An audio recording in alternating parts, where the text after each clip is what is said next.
Good morning dear student. Today we are discussing about chapter number 6 other remaining question answer. आज की इस video lecture में हम जो डिस्कस करने जा रहे हैं वो चैप्टर नंबर 6 के कुछ इंपॉर्टेंट क्वेश्चन आंसर है जो पिछले वीडियो लेक्चर में पूरे हो नहीं पाए थे, उनको हम आज डिस्कस करेंगे इस वीडियो लेक्चर में। जिसमें हमारे पास में क्वेश्चन नंबर 1 है कि why is iron grill painted frequently. Frequently का मतलब होता है बार बार में या तेज़ी से, ठीक है।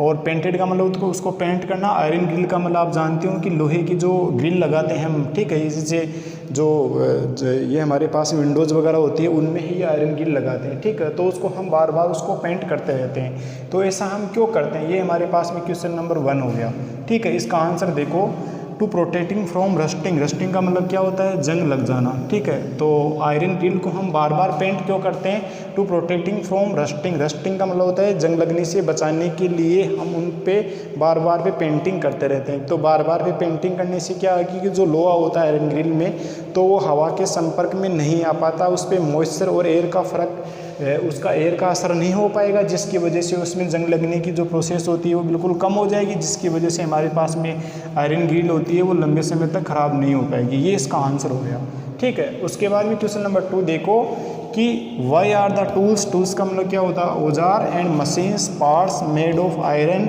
स्मीयर्ड विथ ग्रेस और ऑयल। स्मीयर का मतलब होता है उन पे छिड़काव करना या उन पे लेप कर देना, ठीक है, ग्रीस और ऑयल का।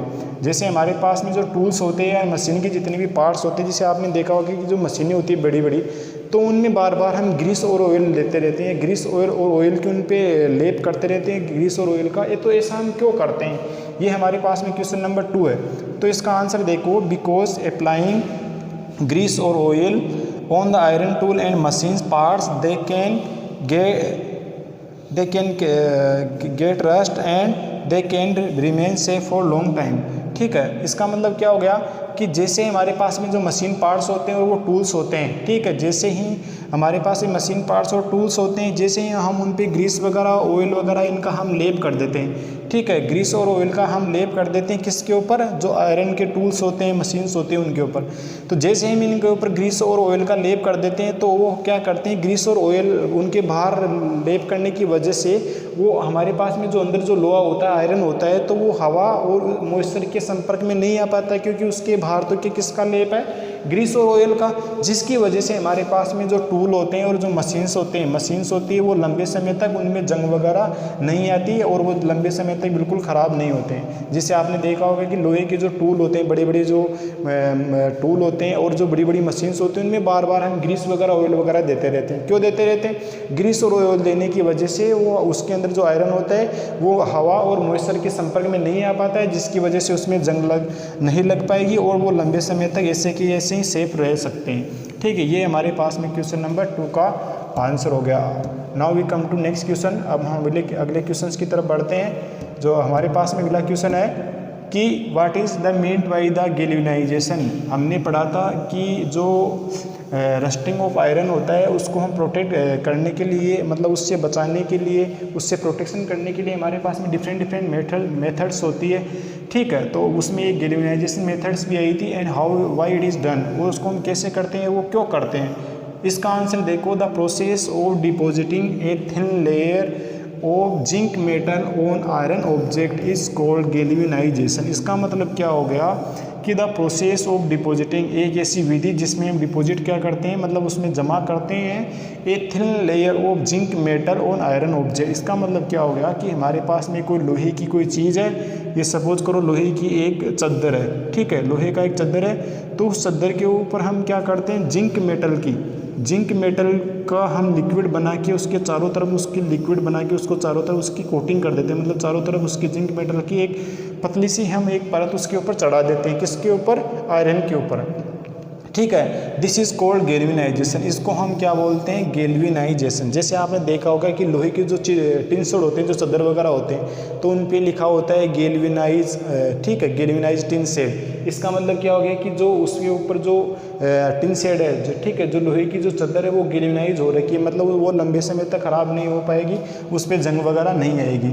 A thin layer of zinc metal form on the surface on iron object protection it from the rusting. तो वो जिंक लेयर ऑफ मेटल होती है, वो क्या करती है, किससे बचाती है, जो आयरन होता है उसको किससे बचाती है, रस्टिंग। रस्टिंग का मतलब क्या होता है, जंग लग जाना, ठीक है। Because zinc metal remains unaffected by the air and moisture. तो जिंक के ऊपर हवा और मॉइस्चर का कोई फ़र्क नहीं होता है, जिसकी वजह से वो क्या होती है, जो आयरन ऑब्जेक्ट होते हैं उन पे रस्टिंग नहीं हो पाती है, ठीक है। क्यों नहीं हो पाती, क्योंकि उसके ऊपर जो जिंक की मेटल चढ़ी होती है और जिंक के ऊपर हवा और मॉइस्चर का कोई फ़र्क नहीं हो पाता है, उससे उस पर कोई असर नहीं हो पाता है, जिसकी वजह से हमारे पास में जो लोहा होता है उसको हम गैल्वेनाइज करते हैं। गैल्वेनाइज करने से क्या होता है, उस लोहे की उम्र बढ़ जाती है, वो लंबे समय तक ख़राब नहीं हो पाता। ये हमारे पास में इस क्वेश्चन का आंसर हो गया कि व्हाट इज़ गैल्वेनाइजेशन। गैल्वेनाइजेशन का मतलब होता है कि जो आयरन ऑब्जेक्ट होते हैं उसके ऊपर हम लोहे की आयरन ऑब्जेक्ट होते हैं उसके ऊपर जिंक मेटल की हम परत चढ़ा देते हैं, उसको तो हम बोलते हैं गैल्वेनाइजेशन, ठीक है। तो ये जो गैल्वेनाइजेशन जो होता है, तो वो गैल्वेनाइजेशन किसकी हेल्प से होता है, जिंक मेटल की हेल्प से। तो जिंक एक ऐसी मेटल होती है जिसपे हवा और पानी का कोई फ़र्क नहीं होता है, जिसकी वजह से हमारे पास में उसके अंदर जो आयरन ऑब्जेक्ट है उस पर रस्टिंग नहीं हो पाएगी। अब हम अगले क्वेश्चंस की तरफ बढ़ते हैं। अगले क्वेश्चंस हमारे पास में है कि give two methods of preventing the rusting of iron. जैसे हमने डिफरेंट मेथड पढ़ी थी कि लोहे को जो लोहे की जो जंग लगने से बचाने के लिए, जिसमें हमने ग्रीस पढ़ा, तो एडिंग ग्रीस और oil by painting by galvanisation, ऐसी डिफरेंट मेथड्स थी।